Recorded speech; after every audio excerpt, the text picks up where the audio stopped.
হাসরের মাঠের আযাবের কষ্ট রে। চতুর্থ নম্বর হচ্ছে ফুলসিরাতের ফুলের আযাব। পঞ্চম নম্বর হচ্ছে জাহান্নামের আযাব। প্রথম প্রকারের মরণের চিন্তা যারা করবে এই 5 প্রকার আযাব থেকে তারা রেহাই পাবে না। কাফের বেঈমানের আযাব হবে চিরস্থায়ী, আর মুসলমানদের আযাব হবে দীর্ঘকাল। তাহলে এই প্রথম প্রকার মরণের চিন্তা আমাদের জন্য কাম্য নয়। দ্বিতীয় প্রকার মরণের চিন্তা হল সত্যিকার মুমিন মুসলমানের, তাদের মরণের চিন্তা হলো রে কোন দিন জানে মরে যায়, দুনিয়া ছেড়ে চলে যাইতে হবে। এর আগে আল্লাহর পাওনা দিয়ে যায়, মরণের আগে আল্লাহর হক আদায় করে যায়, মরণের আগে বান্দার হকটা আদায় করে যায়। মরলে তো আর নামাজ পড়তে পারবো না, মরলে তো আর রোজা রাখতে পারবো না। মরণের আগে রোজা রেখে যায়, নামাজ পড়ে যায়, ইবাদত বন্দিগি করে যায়, আল্লাহর হক আদায় করে যায়।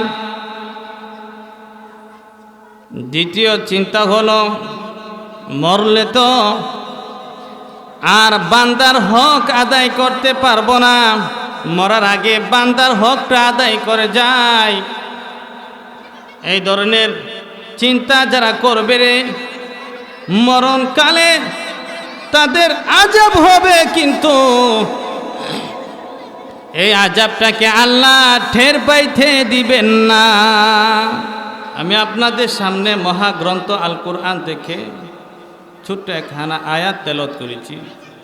এই আয়াতকে সামনে রেখে কিছু আলোচনা করার ইচ্ছা পোষণ করেছি। ওমা তাওফীক ইল্লা বিল্লাহ। আল্লাহ পাক রব্বুল আলামিন এই আয়াতের মধ্যে বলেছেন যে সকল মানুষই মৃত্যুবরণ করতে হবে, মরণ থেকে কেউ রেহাই পাবে না। এই দুনিয়া ছেড়ে একদিন চলে যাইতে হবে।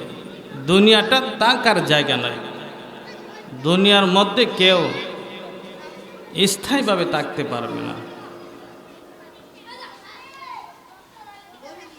আইনামা তাকুনু ইউদরিকুমুল মাউত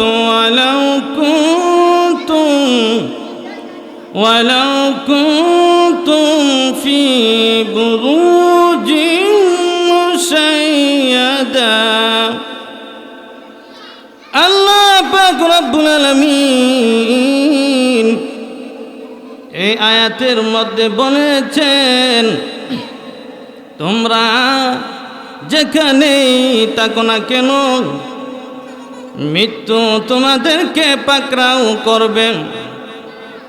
যদিও সীসা গালিত প্রাচীরের ভিতর অবস্থান করো, তারপরেও মরণ থেকে কেউ রেহাই পাবে না। মরতেই হবে, দুনিয়া ছেড়ে একদিন চলে যাইতে হবে। আমার বাইরা রে, এই দুনিয়াটা হলো একটা মুসাফির খানা। দুনিয়ার বাড়ি ঘর সব কিছু ছেড়ে দিয়ে একদিন কয়বরের জগতে যাইতে হবে। আমার বাইরা, দুনিয়াটা জানে মুসাফির খানা। একটা ঘটনা বললে আপনারা আরো সহজে বুঝতে পারবেন। ইব্রাহিম বিন আদহাম বলকের বাচ্চা ছিল। ইব্রাহিম বিন আদহামের বাদশাহী করতে গিয়ে যা যা দরকার ছিল রে, সব কিছুই ইব্রাহিম বিন আদহামের ছিল। তারপরও তার মনের মধ্যে একটা শূন্যতা বিরাজ করছিল। কি জানে রে, হারিয়ে গেছে, কি জানে নাই হয়ে গেছে। ইব্রাহিম বিন আদহাম তার সাগী মহলে সে ঘুমিয়ে আছেন। গভীর রাত্র যখন হলো, টক টক টক টক আওয়াজ শুনতে পেল রে। টক টক টক টক আওয়াজ শুনিয়া ইব্রাহিম বিন আদহামের ঘুম ভেঙে গেল। ইব্রাহিম বিন আদহাম দেখতেছেন তার মহলের মধ্যে একটা বৃদ্ধা লোক লাঠি বর করে হাঁটতেছে। ইব্রাহিম বিন আদহাম জিজ্ঞেস করলেন, কে গো আপনি? ওই বৃদ্ধা লোকটা বলে, আমি হলাম একজন মুসাফির। আমি এই মুসাফির খানার মধ্যে রাত্রি যাপন করব। ইব্রাহিম বিন আদহাম বলেন, না গো না, আপনি ভুল করতেছেন, এটা তো মুসাফির খানা নয়, এটা হচ্ছে বাদশার মহল। ওই বিদ্যা লোকটা বলে, এই ইব্রাহিম বিন আদহাম, এটা হচ্ছে একটা মুসাফির খানা। এটা যে মুসাফির খানা, এই প্রমাণ আমার কাছে আছে। ইব্রাহিম বিন আদহাম বিদ্যা লোকটাকে বললেন, কি প্রমাণ আছে গো তোমার কাছে? প্রমাণ দাও। বিদ্যা লোক ইব্রাহিম বিন আদহামকে বললেন, আরে বাদশাহ, এই ঘরের মধ্যে কে এখন বসবাস করেন? বাদশাহ বললেন, কেন, এই ঘরের মধ্যে আমি এখন বসবাস করি। ওই বিদ্যা লোকটা আবার ইব্রাহিম বিন আদহামকে প্রশ্ন করলেন, আপনার পূর্বে কে গো এই ঘরের মধ্যে বসবাস করেছিল? ইব্রাহিম বিন আদহাম বললেন, আমার পূর্বে এক ঘরের মধ্যে আমার বাবা বসবাস। বিদ্যা লোকটা আবার প্রশ্ন করলেন, আপনার বাবার পূর্বে কে গো এই ঘরের মধ্যে বসবাস করেছিল? ইব্রাহিম বিন আদহাম বললেন, আমার বাবার পূর্বে এই ঘরের মধ্যে আমার দাদা বসবাস করেছিল। ইব্রাহিম বিন আদহামকে বিদ্যা লোকটা আবার প্রশ্ন করলেন, আপনার পরে কে রে এই ঘরের মধ্যে বসবাস করবে? ইব্রাহিম বিন আদহাম বলেন, আমার পরে এই ঘরের মধ্যে রে আমার সন্তান বসবাস করবে। এবার বিদ্যা লোকটা আবার বলেন, আরে বাদশাহ, তোমার সন্তানের পরে কে গো এই ঘরের মধ্যে বসবাস করবে। ইব্রাহিম বিন আদহাম বললেন, আমার সন্তানের পরে এই ঘরের মধ্যে আমার নাতি বসবাস করবে। এবার বৃদ্ধা লোকটা বলতেছেন, তাইলে দেখা গেল একজন আইতেছে আরেকজন চলে যাইতেছে, একজন আইতেছে আরেকজন যাইতেছে রে, কেউ স্থায়ীভাবে এই ঘরের মধ্যে থাকতে পারতেছে না। তাই এই ঘরটা হল একটা মুসাফিরখানা।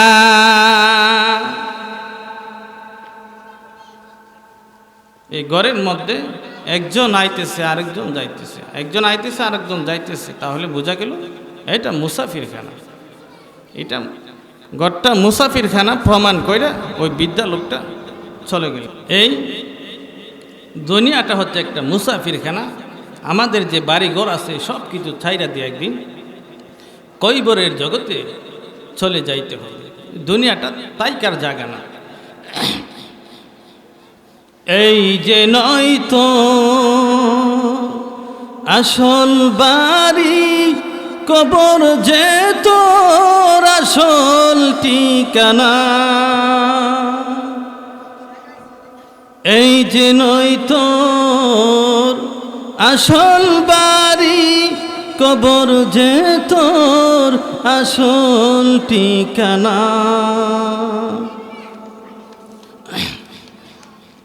ও তু এই দুনিয়া মায়ায় পরে করছো কত বাহানা। এই যে নয় তোর আসল বাড়ি, কবর যে তোর আসল ঠিকানা। বাবা গেল দাদা গেল,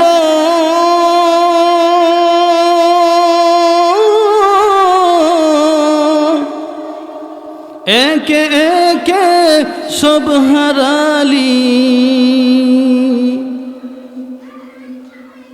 পূর্বপুরুষ সবই গেল,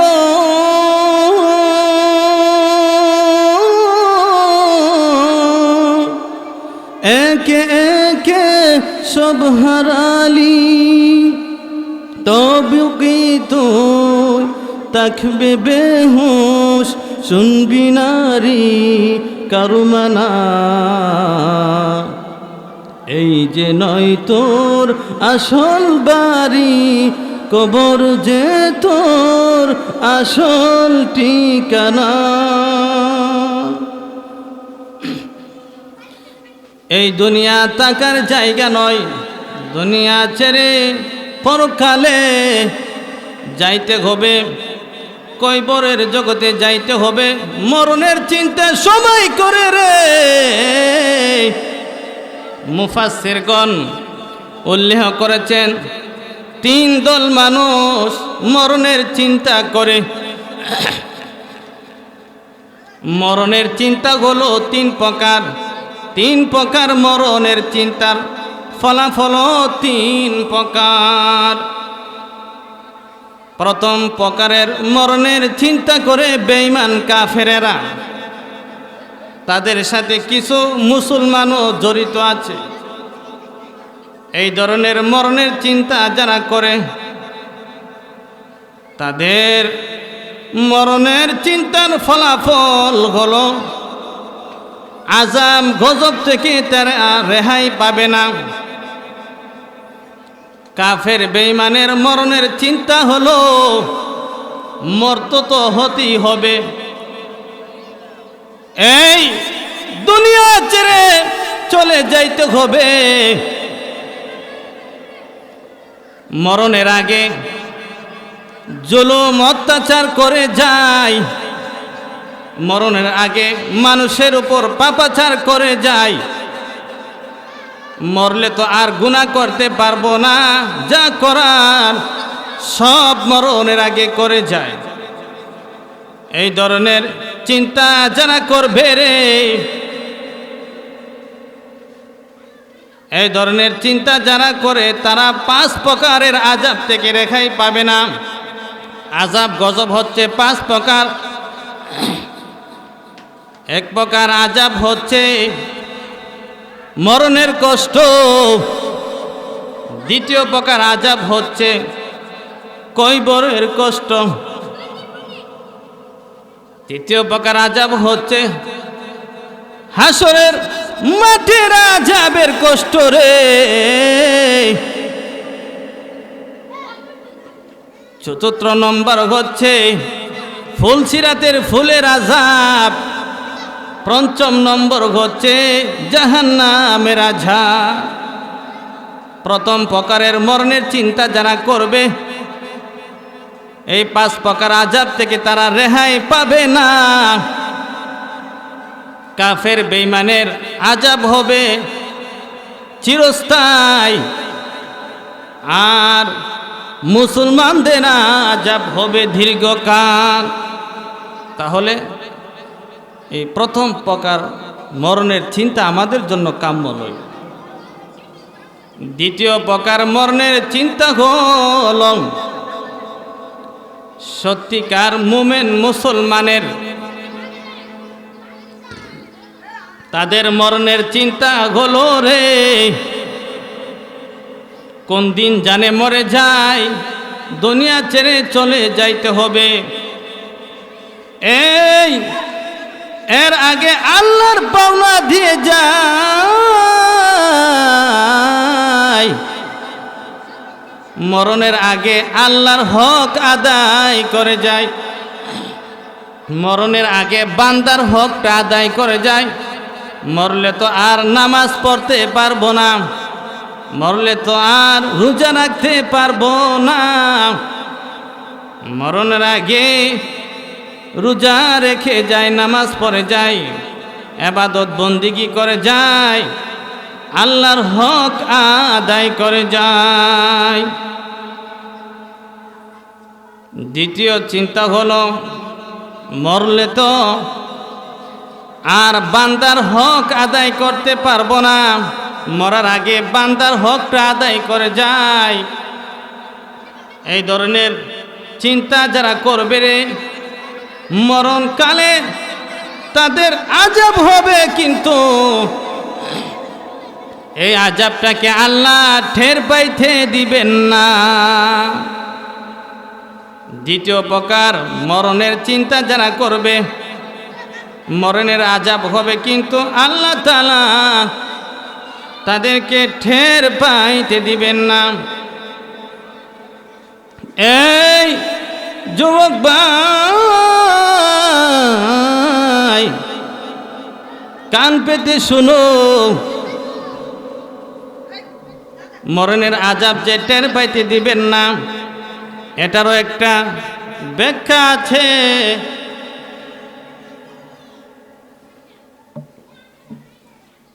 একটা জীবন্ত মানুষকে যদি 1000 তরবারি দিয়া আঘাত করা হয়, ওই মানুষটার যে পরিমাণ কষ্ট হবে,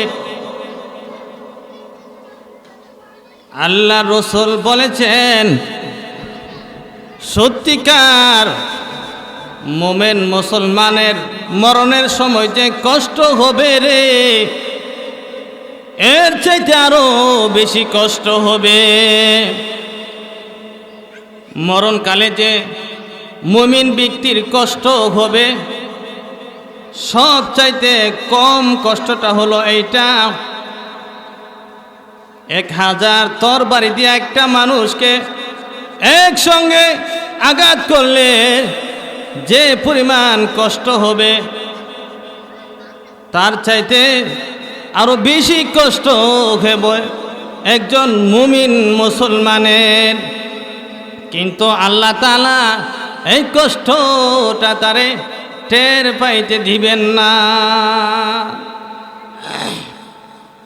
আল্লাহ রসুল বলেছেন আজরাইল আলাইহিস সালাম যে মুমিন ব্যক্তির জান বাহির করবে রে,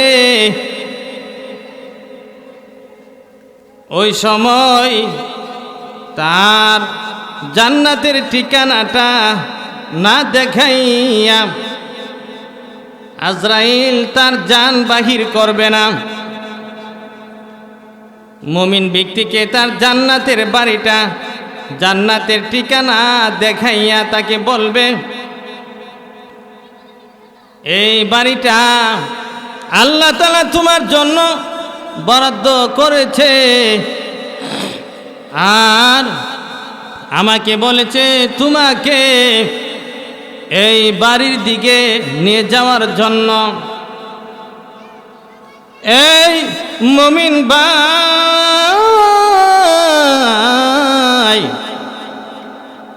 ওই জান্নাতের বাড়িটা সে দেখা দুনিয়ার কথা ভুলে যাবে, দুনিয়ার ধন সম্পদের কথা ভুলে যাবে, বিবি বাল বাচ্চার কথাও ভুলে যাবে, সব কিছু বলে যাইব। সব কিছু বলবে রে, এই দিক দিয়া যে তার দেহের মধ্যে মরণের কষ্ট হইতেছে, ওই কষ্টের কথাও বলে যাইব। জান্নাতের বাড়িটা দিকে সব বলে যাইব, দুনিয়ার অর্থ সম্পদ, বিবি বাল বাচ্চা, দুনিয়ার মায়া মহব্বত সব বলে যাইব। ওই দিক দিয়া যে মরণের কষ্ট হইতেছে ওইটাও বলে যাইব। সত্যিকার মুমিন মুসলমানের মরণের সময় কষ্ট হবে, আযাব হবে, কিন্তু ওই আযাবটা আল্লাহ তাআলা টের পাইতে দিবেন না।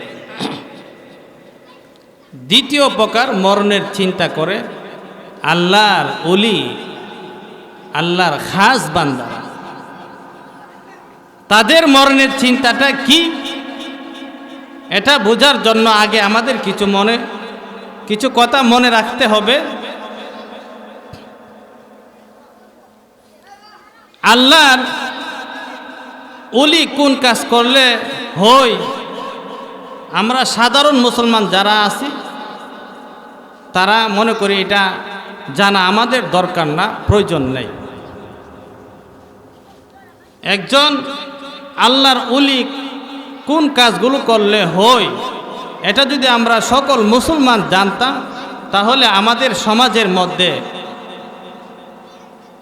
যে লোকেরা গুমরাহি করে, বন্ডরা নিজেকে ওলি দাবি করতে পারল না।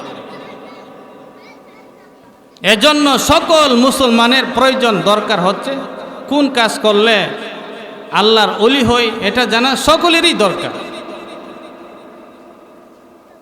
আমি খুব সংক্ষেপে আপনাদেরকে বলে দিব কোন কোন কাজ করলে আল্লাহর ওলি হওয়া যায়। 5টা কাজ ধারাবাহিকভাবে যে ব্যক্তি করবে সেই আল্লাহর ওলি হয়ে যাবে। 1 নাম্বার হচ্ছে সকল প্রকার গুনাহ ছেড়ে দেওয়া। যে ব্যক্তি সকল প্রকার গুনাহ ছাড়বে, এটার ফলাফল হচ্ছে গুনাহ ছাড়লে সে জাহান্নাম থেকে মুক্তি পাবে। 2 নম্বর, যে ব্যক্তি সকল প্রকার ফরজ আর ওয়াজিব আমল করবে, ফরজ আর ওয়াজিব আমল করলে সে জান্নাত পাইবে। আর 4 নম্বর হচ্ছে কোনো ব্যক্তি যদি এই 3টার পরে সকল প্রকার সুন্নতে মুআক্কাদা আমলগুলো পালন করে, তাহলে সে নবীর শাফাত পাবে। এই 4টা কাজ করলে 3টা ফলাফল পাবে। 5 নাম্বার আরেকটা কাজ আছে, এই 4টার পরে ধারাবাহিকভাবে 4টা কাজ করার পরে যে ব্যক্তি 5 নাম্বারটা করবে সেই হচ্ছে আল্লাহর ওলি হয়ে যায়। এই 5 নাম্বার কাজটা হলো নফল ইবাদতকে নিজের জিন্দেগিতে অভ্যাস বানিয়ে নেওয়া। যে ব্যক্তি নফল ইবাদতকে অভ্যাস বানিয়ে নিবে সে ব্যক্তি আল্লাহর ওলি হয়ে যাবে। যে ব্যক্তি আল্লাহর ওলি হবে গো, আল্লাহর ওলি হলে তার চক্ষু আল্লাহর চক্ষু হয়ে যাবে, তার মুখ আল্লাহর মুখ হয়ে যাবে গো, তার হাত আল্লাহর হাত হয়ে যাইব। এই 5টা কাজ যে ব্যক্তি ধারাবাহিকভাবে পালন করবে সেই হচ্ছে আল্লাহর ওলি। আল্লাহর ওলি যারা হবে তাদের মরণের চিন্তা হলো কোন দিন জানে মরে যাই, কোন দিন আমি মরব আর আমার আল্লাহকে আমি দেখতাম। তৃতীয় প্রকার মরণের চিন্তা করে খাস আল্লাহর ওলি আউলিয়াগণ। তারার চিন্তা হচ্ছে কোন দিন যেন মরণ হয়ে যায় আর আমার আল্লাহকে আমি দেখতাম। যারা আল্লাহর ওলি হবে তাদের চিন্তা হলো আমি মরলে আল্লাহকে দেখতে পারব। এ হচ্ছে 3 দল মরণের চিন্তা, এবং 3 দল মরণের চিন্তার ফলাফল 3 প্রকার। আল্লাহর ওলি হলে লাভ কি? আল্লাহকে দেখা যাইব।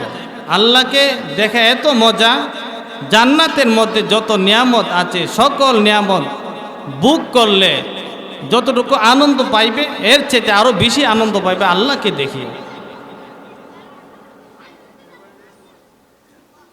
তো মরণের চিন্তা সবাই করে। মরণের চিন্তা হচ্ছে 3 প্রকার। 3 প্রকার মরণের চিন্তার ফলাফল 3 প্রকার।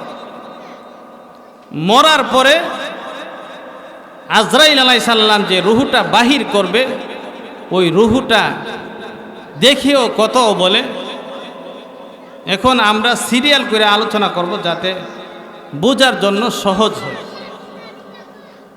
1 নম্বরে রুহে দেখেও কথাও বলে। 2য় নম্বরে স্বয়ং কইবরে কথা বলবে। 3য় নম্বরে কইবরে চাপ সৃষ্টি করবে। 4 নম্বরে সওয়াল আর জবাব। 5ম নম্বরে মরার পর রূহগুলো কোথায় যায়।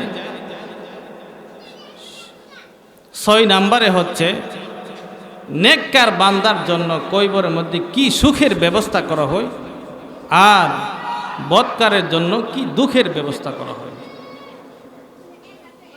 যে ফেরেশতা তার দেহ থেকে রুহুটা বাহির করে ওই ফেরেশতার হাতে লাশের কাছে রুহুটা থাকে। এই রুহে দেখেও কত বলে। এই যুবক ভাই রুহে কি দেখে গো,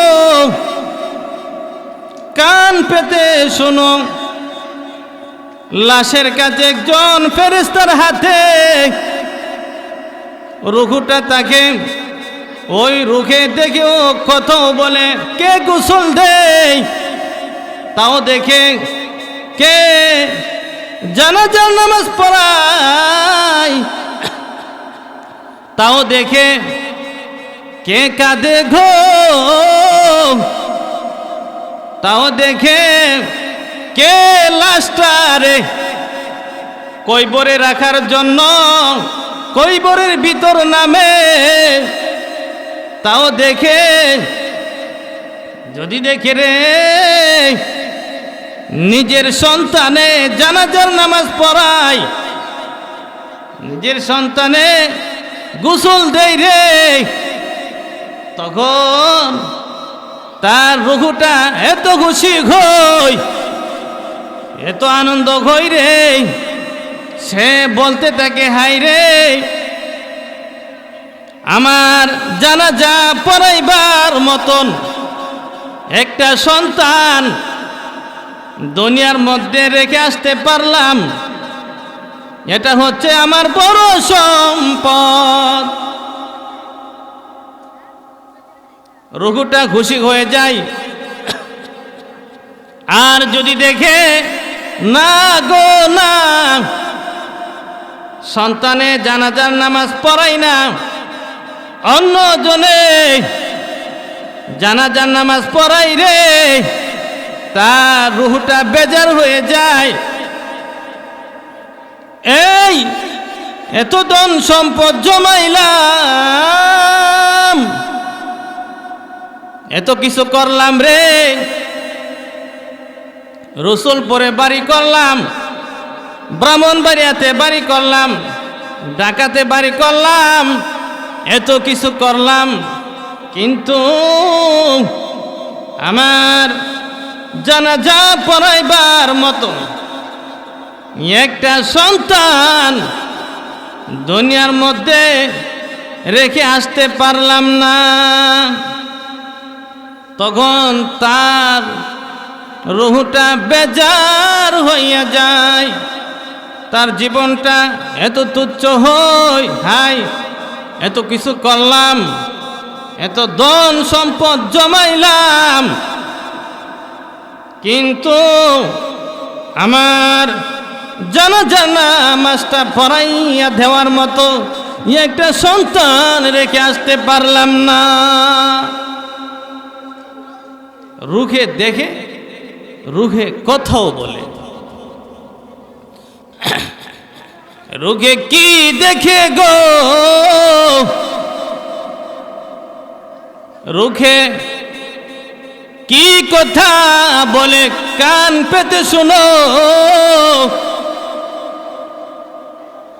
লাস্টারে যখন ঘর থেকে তার আপন জনেরা বাহির করে, সন্তানেরা বাহির করে রে,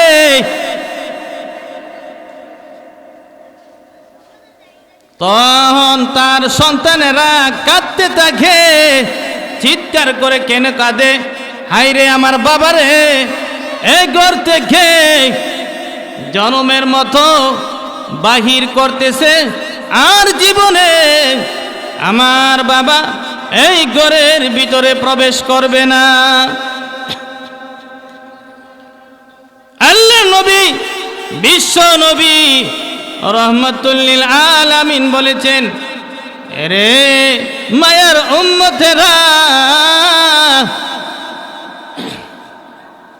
তোমার দেহটা যখন ঘর থেকে বাহির করে, তখন তার আপন জনেরা কাঁদে, তার সন্তানেরা কাঁদতে থাকে। যদি নেককারের রুহু হয়, তাহলে বলতে থাকে, রে আমার সন্তানেরা, তোমরা আর কাঁদো না, আর কাঁদো না গো, আমি বড় সুখে আছি রে, আমি বড় সুখে আছি, তোমরা জলদি করো, জলদি করো, জলদি কইরা আমারে গোসল দিয়া, আমাকে কাফন পরাইয়া আমার সুখের জায়গার মধ্যে আমাকে রাখিয়া দাও। জলদি করো, জলদি করে আমাকে কাফন পরাইয়া গোসল দিয়া আমারে আমার সুখের জায়গার মধ্যে রাখিয়া দাও। এজন্য মুমিন ব্যক্তি মারা গেলে দেরি করতে নাই, যত তাড়াতাড়ি পারা যায় তাকে কবরের ভিতরে দেওয়া, তার সুখের জায়গার মধ্যে দিয়ে দেওয়া। কারণ মুমিন ব্যক্তি কবরের ভিতরে গেলে শান্তি পায়। আর যদি বদকার হয়, বদকারের লাশটা যখন গোসল দিয়া কাফন পরাইয়া কবরের দিকে নেওয়া হয়, তখন সে বলতে থাকে, রে আমার আপন জনেরা, আমার সন্তানেরা রে, আমারে তোমরা কই লইয়া যাইতেছ? আমারে অন্ধকার কইবরের দিকে নিয়ে যাইও না, আমারে সাপ বিচ্ছুর ঘরের দিকে লয়া যাইও না। আমার দি বই লাগে গো, আমার ভয় লাগে, তোমরা আমারে কইবরের দিকে নিয়ে যাইও না। হাই হাই করতে থাকে এই যুবক ভাই, তখন কোনো উপায় থাকবে না। উপায় নাই, উপায় নাই, উপায় নাই গো। হাই হাই করতে থাকে, এই হাই হাই এর কোনো মূল্য নাই। নেককার হলে বলবে আমাকে তাড়াতাড়ি আমার সুখের জায়গার মধ্যে রাখিয়া দাও, আর বদকার হলে বলবে আমাকে অন্ধকার কবরের দিকে নিয়ে যাইও না, আমার ভয় লাগে।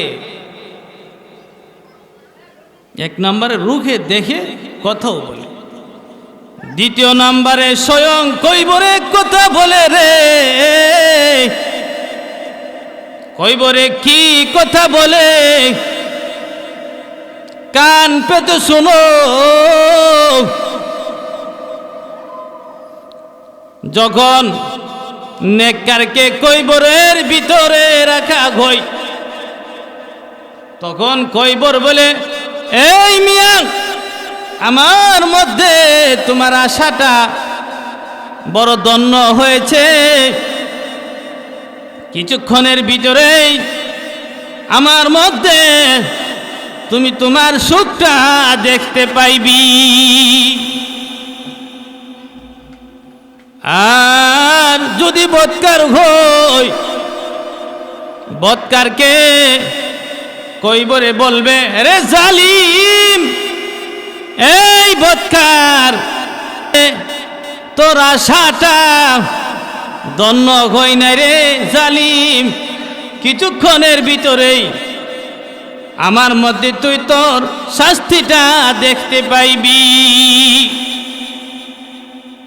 এমন সময় একজন ফেরেশতা কবরকে বলে, রে কবর, তুই যে লোকটারে বই দেখাইতেছ, যদি লোকটা নেককার হই, তখন কবরে বলে, যদি লোকটা নেককার হই, আমি কবর তার জন্য জান্নাতের বাগান বনিয়া যাইব। আর যদি রে বদকার হই, আমি কবর তার জন্য জাহান্নামের গাড়া বনিয়া যাইব। বদকার হইলে জাহান্নামের গাড়া গর্ত বনিয়া যাইব, আর যদি নেককার হই জান্নাতের বাগান হয়ে যাবে। এ হচ্ছে দ্বিতীয় নম্বরে স্বয়ং কইবরে কথা বলে।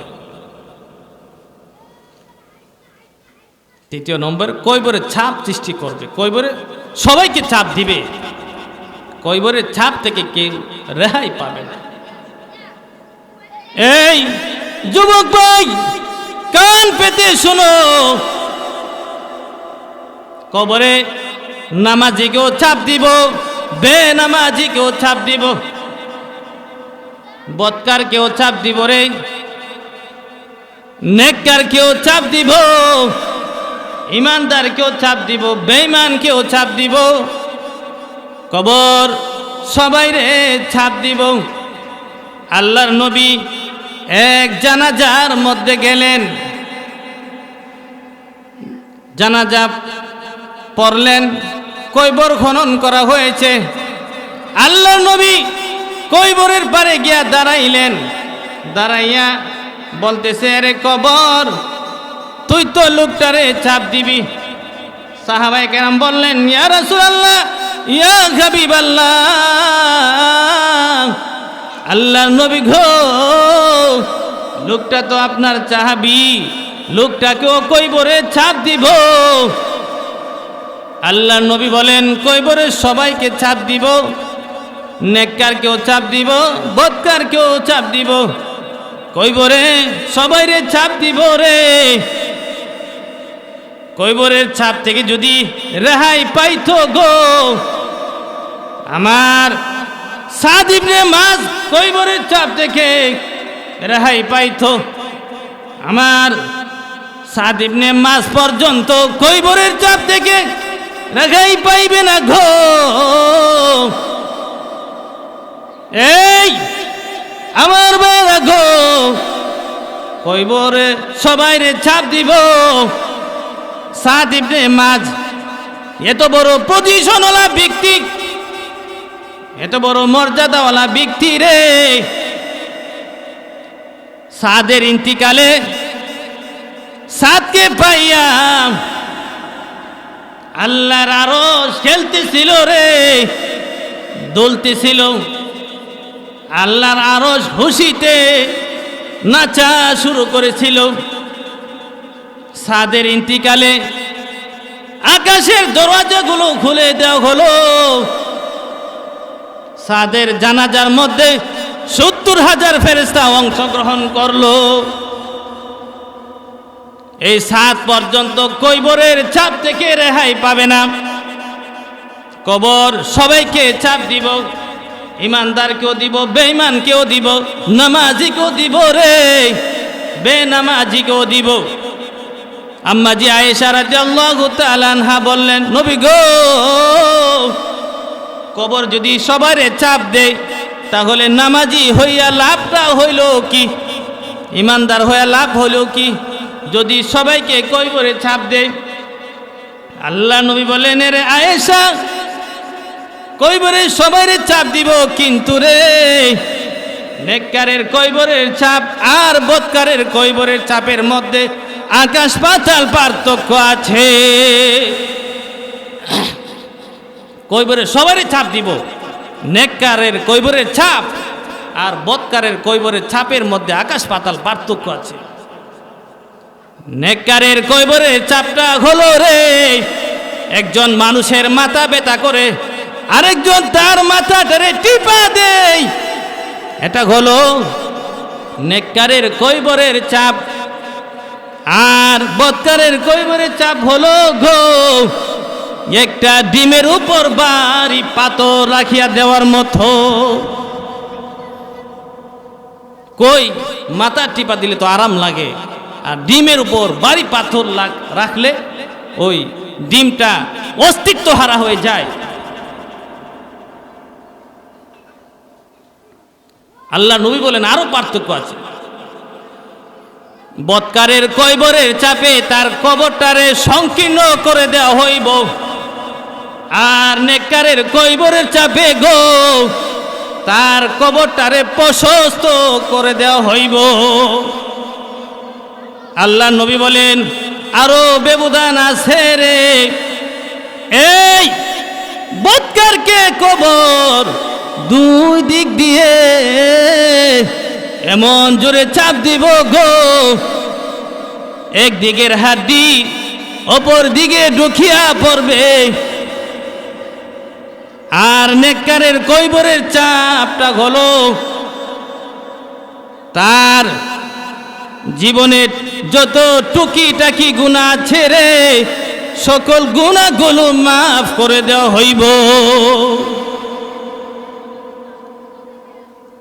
বদকারের কবরের ছাপ, কবর দুই দিক দিয়ে এমন জোরে ছাপ দিবে, ছাপের কারণে এক বাজুর হাড্ডি অপর দিকে ঢুকে যাবে। আর নেককারের কবরের ছাপে তার জীবনের টুকিটাকি যত গুনাহ আছে সকল গুনাহ মাফ করে দেওয়া হইবে। তাহলে বোঝা গেল কবরের ছাপটা নেককারের জন্য রহমত আর বদকারের জন্য হচ্ছে গজব, আযাব।